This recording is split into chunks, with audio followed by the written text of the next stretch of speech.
Pour ce chapitre, on va regarder au niveau de l'enregistrement comptable de notre inventaire intermittent. Vous avez vu donc sur le chapitre précédent, ce que l'on a regardé, c'était un suivi de stock lié à un inventaire permanent. Donc ça veut dire que on a des fiches de stock donc pour les personnes qui sont dans les dépôts de l'entreprise et qui doivent donc suivre tout simplement toutes les entrées de stock et les sorties de stock. Pour le coup, pour la majorité des entreprises ou des petites et moyennes entreprises, un stock n'est pas forcément fait et évalué donc, au cours de l'année. Il est souvent en fait effectué en fin d'année. C'est donc ce qu'on appelle en fait l'inventaire du stock. Et donc du coup, au niveau de la comptabilité, ça se fait aussi ressentir cette méthode-là. Et donc, ce qu'il va falloir faire, c'est simplement annuler en fait le stock initial, donc le stock que l'on avait le premier jour de notre exercice, et constater le nouveau stock qui est celui que l'on a évalué le dernier jour de notre exercice, donc de clôture du bilan. Donc la contrepartie au niveau donc de cette annulation de stock initial et constatation de stock final, ça va être simplement donc la variation du stock. Et cette variation du stock, c'est celle-ci qui aura un impact donc sur le compte de résultat. Pour mettre en lumière cette annulation de stock initial et constatation de stock final, on va prendre donc notre exemple avec l'entreprise Dumas. Donc il nous est dit qu'en tout début d'exercice, donc le premier jour, elle avait un stock initial de 22 000 € et un stock final donc de 35 000 €. Donc ce qu'il va falloir faire ici, c'est simplement donc annuler le stock initial. Donc comment on annule? Simplement, vous voyez, lorsque on ajoute un stock logiquement au bilan, on va devoir débiter notre compte de stock. Donc logiquement, on débite un compte de 31. Ici, vu qu'on veut annuler notre stock, on va créditer ce compte 31. Donc on le crédite du montant du stock initial, donc 22 000 €. Et on va venir, donc la contrepartie, c'est toujours la variation qui a, elle, un impact donc sur le compte de résultat. Si elle a un impact sur le compte de résultat, c'est forcément que ça fait appel à un compte de classe 6 ou 7. Mais là, comme c'est un compte, comme il s'agit de stock d'achat d'entreprise, c'est simplement un compte de classe 6. Donc la variation, ça va être le débit donc, du compte 6031, qui est la variation de stock de matières premières, toujours pour le même montant de 22 000 €. Donc pour la constatation du stock final, là en fait c'est simplement comme lorsque on ajoute une donnée au bilan et une donnée à l'actif, on va simplement donc débiter notre compte de stock. Donc on vient le débiter du montant du stock final qui est donc 35 000. Donc on débite le compte 31 pour le montant de 35 000 €. Et la contrepartie, ça va être l'impact donc sur le compte de résultat. Et là, on va venir donc créditer notre compte de variation de stock qui est de 35 000 €, qui est le numéro donc 6031. Au niveau du stockage et au niveau de l'impact que ça peut avoir en fait sur le compte de résultat, surtout sur le résultat du compte de résultat, vous verrez, et puis on va le mettre de toute façon en lumière via aussi des exemples par la suite, vous verrez que finalement le stockage, donc le surstockage, on va dire, donc c'est-à-dire que on a plus de stock en fin d'année que en début d'année, cela aura un impact positif sur le résultat. Contrairement au déstockage, donc lorsque on a un montant de stock final moins élevé, donc inférieur au stock initial, là dans ce cas-là, au niveau du compte de résultat, ça aura un impact négatif donc sur le résultat.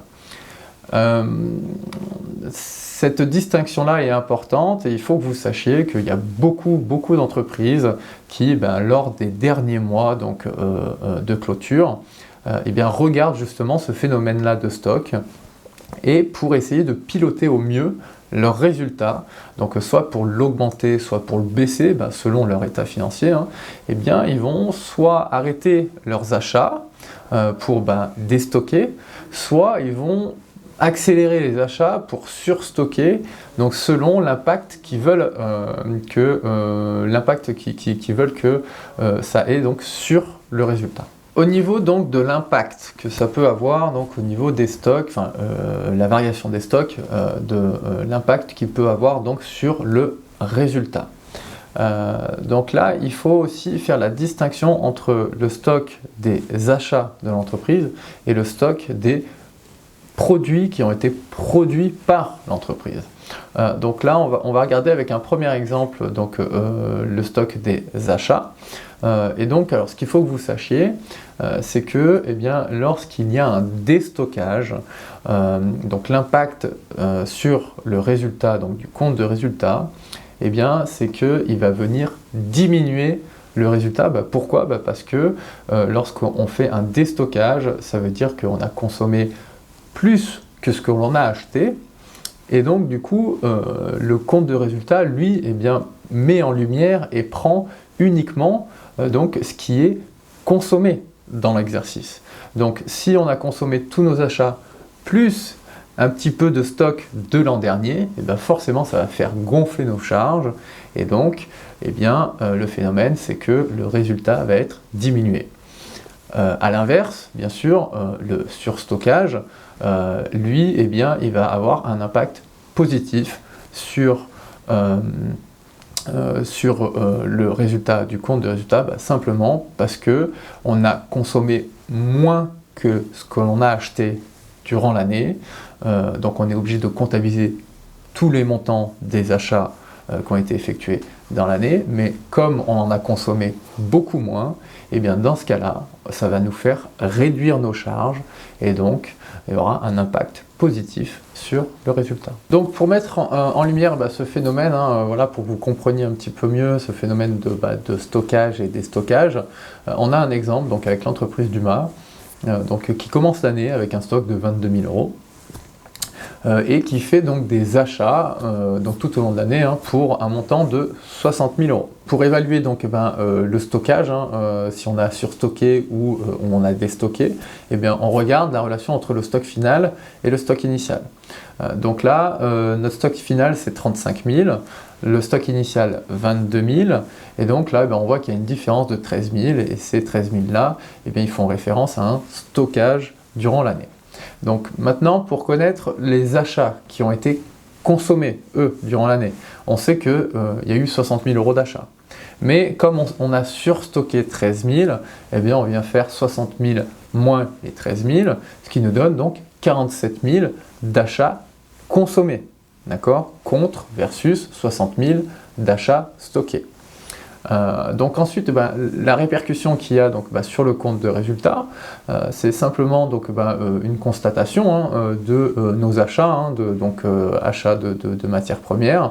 On va enregistrer comptablement notre compte donc 6.1, notre compte de charge, effectivement de toute façon nous on a acheté durant l'année donc 60 000, donc c'est normal qu'il figure au compte de résultat, donc sous cette forme-là.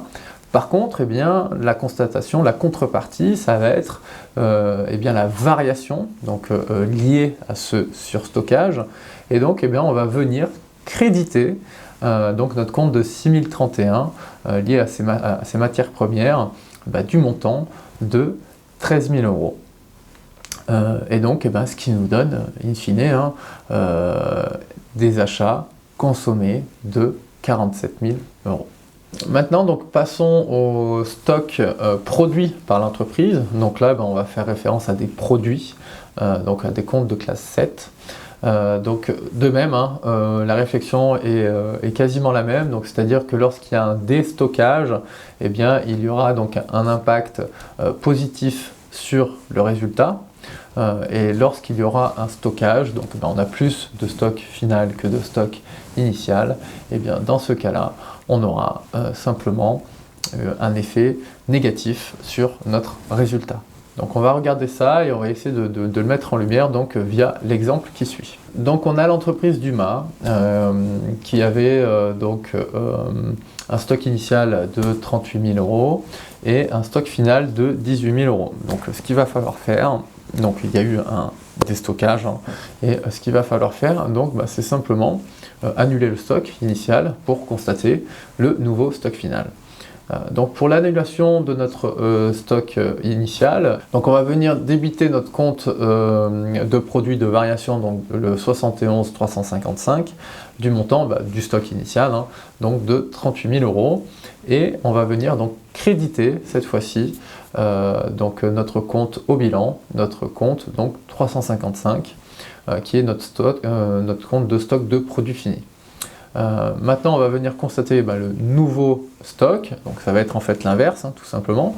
Donc on va venir débiter notre compte 355 de 18 000 € et créditer notre compte 71 355 du même montant, donc 18 000 €.